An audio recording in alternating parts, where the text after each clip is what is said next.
একটি মঞ্চ তৈরি করেছিল, যার ব্যানারে বিভিন্ন ধরনের প্রোগ্রামের মাধ্যমে বাংলাদেশের 18 কোটি মানুষের সামনে তার মেসেজটা দিয়ে দিত। আমরা দেখেছি 24-এর গণবিপ্লব, 24-এর জুলাইয়ের যোদ্ধা, এই বিপ্লবে যারা যোদ্ধা হিসেবে নেতৃত্ব দিয়েছেন, ওসমান হাদি তার ভিতরে একজন। আমরা আজকে তাদের আত্মত্যাগের বিনিময়ে আমরা আজকে দাঁড়িয়ে এখানে কথা বলার সুযোগ পেয়েছি। যে গণবিপ্লবে বাংলাদেশের ওসমান হাদির মতো 2000 তরুণ স্বৈরাচারী ফ্যাসিবাদী শক্তির দোসরদের হাতে গুলিবিদ্ধ হয়ে শাহাদত বরণ করেছিল, প্রায় 40,000 ছাত্র, যুবক, শ্রমিক যারা আহত হয়েছিল। আমরা দেখেছি সেখানে স্কুলের, প্রাইমারি স্কুলের ছাত্ররাও আছে, 6ষ্ঠ শ্রেণীর ছাত্ররাও তারা শহীদ হয়েছে। বাংলাদেশের গোটা ছাত্র সমাজকে, দেশের সকল শ্রেণী পেশার মানুষকে ফ্যাসিবাদের বিরুদ্ধে তারা ঐক্যবদ্ধ করেছিল। তাদের এই সাহস, তাদের যে প্রতিভা, এই প্রতিভা এবং সাহসিকতার কারণেই তারা এটা সম্ভব করেছিল। কারণ বাংলাদেশে 15 বছর ধরে বিভিন্ন রাজনৈতিক দল স্বৈরাচারের বিরুদ্ধে বহুত সংগ্রাম করেছে, কিন্তু বাংলাদেশকে স্বৈরাচার মুক্ত করতে পারেনি।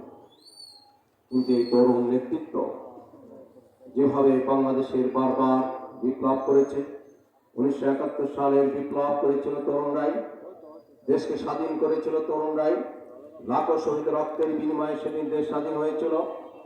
আমরা দেখেছি 90-এর গণবিপ্লব, 90-এর স্বৈরাচার বিরোধী আন্দোলন, সেখানে ছাত্র সমাজ এবং তরুণরাই সেদিন স্বৈরাচার মুক্ত করেছিল।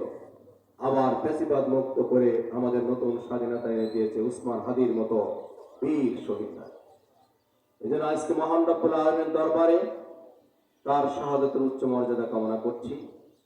আর সাথে সাথেই আমরা যারা এখানে আছি, আমরা স্বৈরাচারের যারা দোসর ছিল, বাংলাদেশের স্বাধীনতার সার্বভৌমত্বের ভিতরে যারা বারবার ষড়যন্ত্র করেছে, আমরা তাদেরকে জানিয়ে দিতে চাই, এক ওসমান হাদিকে শহীদ করে বাংলাদেশের স্বাধীনতার যে সূর্য উদিত হয়েছে, যে পতাকা তারা উড়িয়েছে, এই পতাকা কখনো অস্তমিত যাবে না।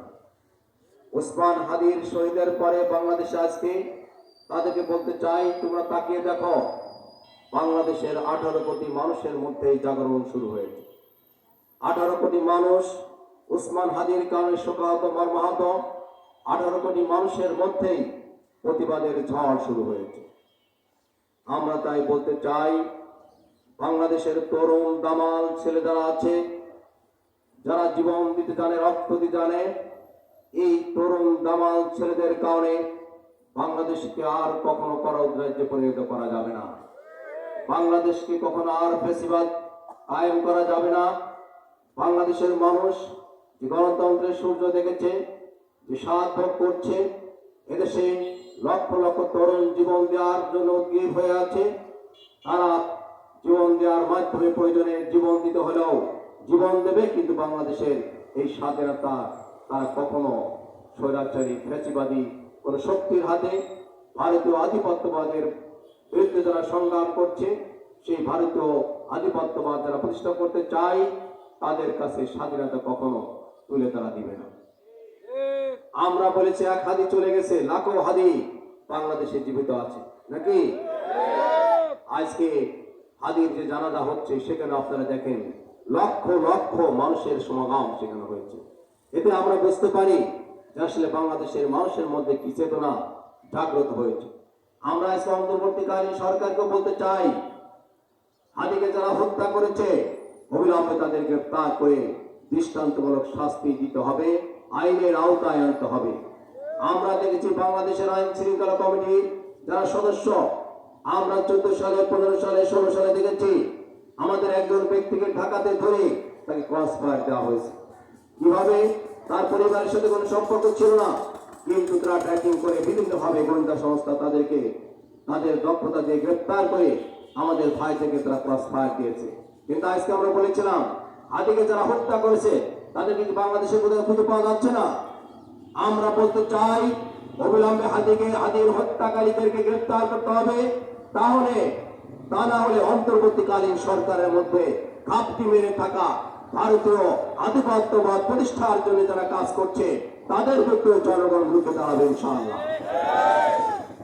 আমরা আজকে হাদি ভাইয়ের শাহাদাতে আমরা সবাই মর্মাহত, আমরা দুঃখিত।